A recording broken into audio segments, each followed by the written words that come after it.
யாழ் சமையல் அன்பு உள்ளங்களுக்கு இனிய இந்நேர வணக்கம். இன்றைய நாங்கள் பிள்ளைகள் படியலோடு சேர்ந்து காடை இறைச்சி வாங்கி வந்துருக்குறாங்க. அதை ஒரு பிரட்டல் மாதிரி காய்ச்சி கொடுக்க போகிறேன். வாங்கோ பார்ப்போம்.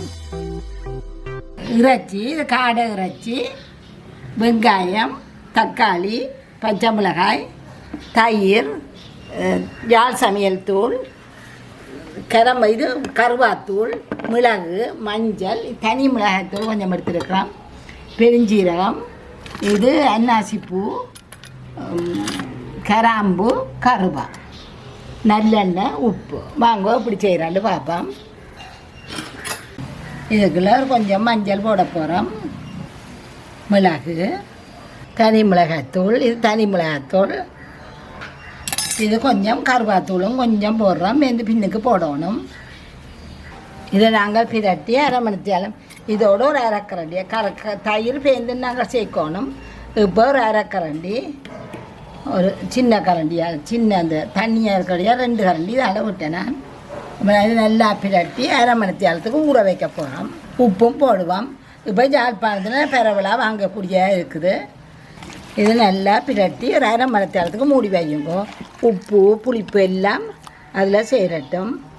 இது நாங்கள் காலம்புற பிள்ளைகள் டெலிஃபோனில் சொன்னவையல் கொண்டு தந்த பழையிலேருந்து கொண்டு தந்தவையல். பழையிலேருந்து டேஸ்டி ஃபார்ம்ண்டு ஒரு ஃபார்ம்காராக்கள் கொண்டு முட்டையும் இறைச்சியும் கொண்டு கொடுத்துட்டு போனவையல்.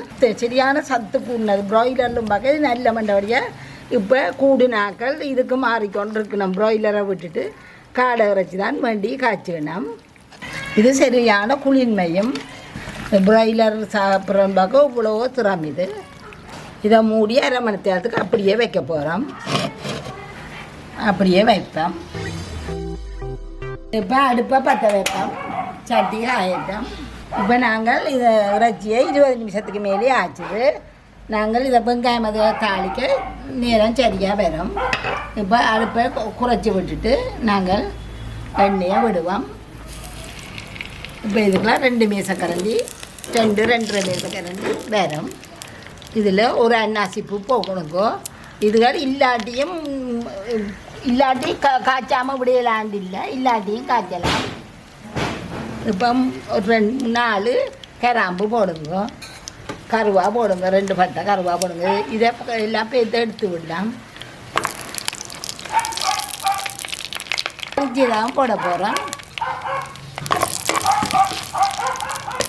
நாங்கள் வெட்டி வச்ச முழுக்க போடையில்லை, இவ்வளவு காணும். வெங்காயத்தை போடுவோம். இப்போ இது நல்லா வதங்கட்டும். இதுக்கெல்லாம் நாங்கள் கொஞ்சம் உப்பு போட போகிறோம். உப்பு இதில் இது கருவாயில் அதையும் போடுவோம். இந்த கறிக்கு கட்டாயம் வேண்டியில் கூடுதல் வாசம் தரும். நீங்கள் இது இல்லாட்டி இல்லையாண்டு போட்டு காய்ச்சா முடியல விடாதீங்கோ. இதெல்லாம் கொஞ்சம் கூடுதலாக வாசத்துக்காகத்தான் இது போடுறது.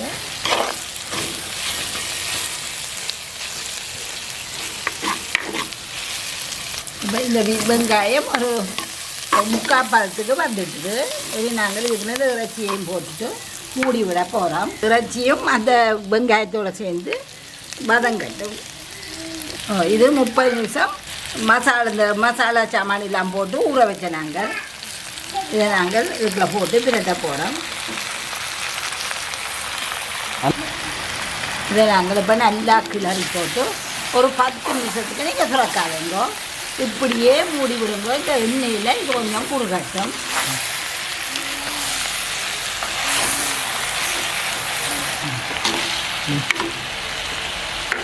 இது நாங்கள் 10 நிமிஷத்துக்கு கிளறி மூடி விட போகிறோம். ஒன்றுமே இப்போ போட போகிறது இல்லை. இப்போ திறந்து கிளறுவோம். கிளற முதல் நாங்கள் இது அந்த கோழி மாதிரி தண்ணி விட இல்லை, கொஞ்சம் தான் விட்டுருக்குது. ப்ராய்லர் கோழிண்டா சட்டி நிறைய வரும். நல்லா இது நான் தாளிக்கைக்குள்ள இந்த இஞ்சி பூண்டு இதை போட மறந்துட்டேன். இப்போ போட்டு விடுவோம். இதோடு சேர்ந்து வதங்கட்டும். இதை நீங்கள் வெங்காயம் தாளித்து கொண்டு கேட்கல இதை போடலாம். அவியல் வேற இதை போட்டுட்டு இது கொஞ்சம் வதங்கி முடிய இறைச்சியை போடுங்க. நான் இது மறந்துட்டேன், சொல்லவும் மறந்துட்டேன், போடவும் மறந்துட்டேன். இப்படியே இதை இன்னும் 10 நிமிஷத்துக்கு நாங்கள் இப்படியே விடுவோம்.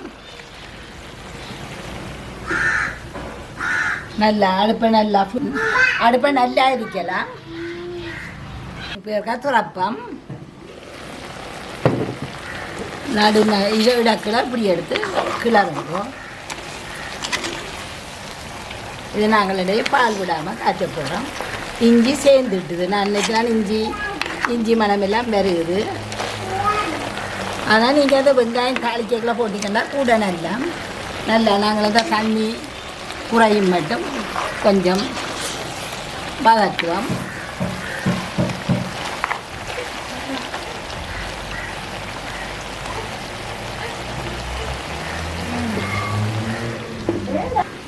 இப்போ 10 நிமிஷம் ஆச்சுது. நாங்கள் இதை திறக்க போகிறோம்.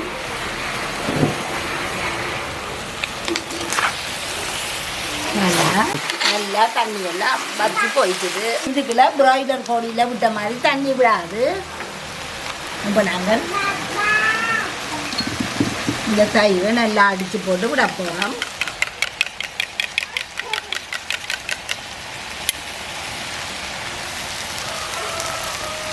நல்ல இதாக கட்டியாக விட்டிங்கடா. நான் 2 பெரிய கட்டி அந்த கட்டியாக எடுத்து நல்லா அடிச்சிங்கடா அப்படி வரும். இதையும் எடுத்து நாங்கள் இதுக்குள்ள அரை கப் தண்ணி விட போகிறோம். இதை நல்லா பிரட்டிட்டு இப்போ நாங்கள் தூள் போட போகிறோம். எங்களோட யாழ் சமையல் தூள் வழக்கம் போல் இதையும் 3 கரண்டி போடுவோம். இது கலவான உப்பு போட போகிறோம். அப்போ தாளிக்க தான் போடலாங்க. அதையும் கணக்கு வச்சு போடுங்க.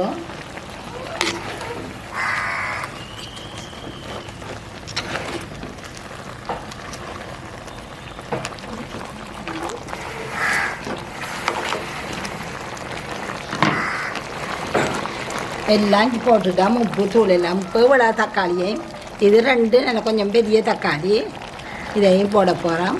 1-2 பச்சை மிளகாயும் மணத்துக்கு போட போகிறோம். போட்டுட்டு இதை இப்படியே மூடி கடலில் மெல்லிய நெருப்பில் 10 நிமிஷத்துக்கு விட போகிறோம். இடையில திறந்து பாருங்க எரிஞ்சிட்டுதாண்டு. இது தக்காளியெல்லாம் நல்லா கரையட்டும். இப்படியே விட்டுட்டு நாங்கள் இந்த இதை குறைக்க போகிறோம், மூட போகிறோம். மெல்லிய நெருப்புக்கு மாற்றுங்க. இதெல்லாம் நெருப்பு நல்லா இருக்கா. தூள் வைக்க போக இன்னும் குறைக்கணும். இப்போ இது நாங்கள் தூள் போட்டு 5 நிமிஷம் ஆச்சு. இது நல்லா கொதிச்சு இந்த தூள் மணம் போயிட்டுது. இப்போ இனி நாங்கள் நெருப்பை குறைக்க போகிறோம்.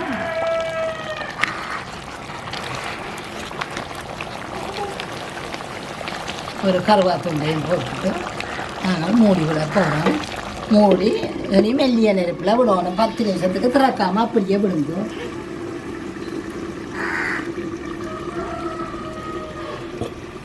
இப்போ நாங்கள் திறந்து இந்த மெல்லிய நெருப்பில் விட்டு இப்போ 10 நிமிஷம் ஆச்சு. திறக்க போகிறேன். இப்போ நாங்கள் ஒரு தேக்கரண்டி மிளகுத்தூள் தூவுவோம். இதுக்குள்ள தேசி புளி தக்காளி கொஞ்சம் புளிப்பானது. அதனுடைய நாங்கள் விட இல்லை. தக்காளி புளிப்பு இல்லாட்டி நீங்கள் தேசி புளி விடுங்கோ. நல்லா பிரண்டு வந்துட்டுது கறி. இனி நாங்கள் இறக்கி வைக்க மிச்சக்கூடு சேர்த்துறோம். கறியோட இதுக்குள்ள சொட்டு தண்ணியும் இல்லை வேறுங்கோ. இனி நாங்கள் இறக்கி வைக்க மிச்சமும் சேர்ந்துடும். அப்படியே நிப்பாட்டி சூடு அடங்க மட்டும் அப்படியே விடுங்கோ. அப்படியே வச்சு நிப்பாட்டுங்க அடுப்பை. ஒரு 10 நிமிஷத்தால் துறப்போம். வாங்கோ திறந்து பார்ப்போம். நல்லா பிரண்டு போய் இருக்குது. இப்போ நாங்கள் இதுக்குள்ள தேவையில்லாததுகளை தட்டி விடலாம். இந்த ரம்பையில் கருவாயில்